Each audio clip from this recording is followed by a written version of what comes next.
പ്രശാന്തേട്ടൻ ഇവിടെ ഇല്ലാത്ത ഓണത്തിൻ്റെ ഒരു പ്രിപ്പറേഷൻ ഞാൻ നിങ്ങൾക്ക് കാണിച്ചു തരാം കേട്ടോ. നമുക്ക് മദ്രാസ് യൂണിറ്റിൻ്റെ പ്രോഗ്രാമൊക്കെ ഉണ്ട് ഇവിടെ, ഓണത്തിൻ്റെ സെലിബ്രേഷനൊക്കെ.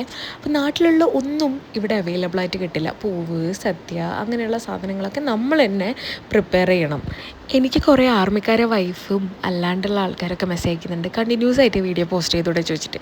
എനിക്ക് നല്ല മടിയാണ്, അതാണ് ഒന്നാമത്തെ കാര്യം. വീഡിയോ എഡിറ്റ് ചെയ്യാനൊന്നും എനിക്ക് വയ്യ.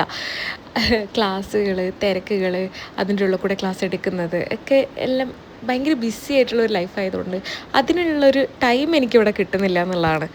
ഞാൻ ഓണത്തിന് വേണ്ടിയിട്ട് കുറച്ച് സാധനങ്ങൾ വാങ്ങാൻ നമ്മുടെ കോംപ്ലക്സിലുള്ള രംഗോലിയിൽ വന്നതാണ് കേട്ടോ. ഇത്രയും സാധനങ്ങളാണ് ഞാൻ അവിടെ നിന്ന് സെലക്ട് ചെയ്തത്. അത് കഴിഞ്ഞ് ഞാൻ ഈ ബോക്സ് എടുത്തെങ്കിലും പിന്നെ വിചാരിച്ചു വിശാൽ മോർട്ടിൽ നിന്ന് വാങ്ങിക്കാമെന്ന്. അപ്പോൾ അതവിടെ തന്നെ തിരിച്ചു വെച്ച് ഞങ്ങൾ ബില്ല് ചെയ്ത് ഇറങ്ങി.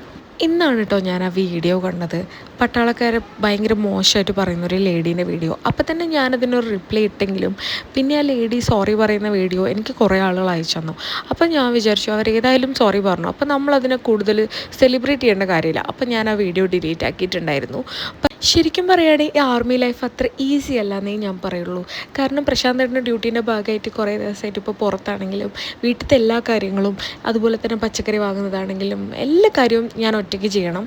ഇനിയിപ്പോൾ പാർസൽ എടുക്കാൻ പോകുന്നതായിക്കോട്ടെ, ഇപ്പം ഞങ്ങൾ പാർസൽ എടുക്കാൻ പോവാണ്.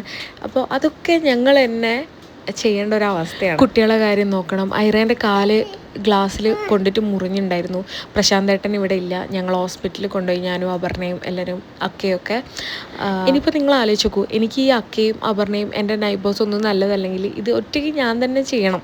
നിങ്ങൾ പട്ടാളക്കാരെ റെസ്പെക്റ്റ് ചെയ്യണമെന്നൊന്നും ഞാൻ പറയുന്നില്ല, അതൊക്കെ നിങ്ങളെ ഇഷ്ടമാണ്. പക്ഷേ നിങ്ങളെ രാജ്യത്തിന് വേണ്ടി ഊണും ഉറക്കും ആ മഞ്ഞും ഈ വെയിലും എല്ലാം സഹിച്ച് നിൽക്കുന്ന ഓരോ പട്ടാളക്കാരനെയും അറ്റ്ലീസ്റ്റ് മനസ്സിലാക്കാനെങ്കിലും ശ്രമിക്കാനേ ഞാൻ പറയുള്ളൂ. അങ്ങനെ പാർസലൊക്കെ എടുത്ത് ഞങ്ങൾ വീട്ടിലെത്തി. ഇത് ഐറേൻ്റെ പുതിയ ടോയാണ് കേട്ടോ, അവൾ അച്ഛമ്മ അയച്ചു വിട്ടതാണ്. അപ്പോൾ അത്രയേ ഉള്ളൂ. See you next video. By.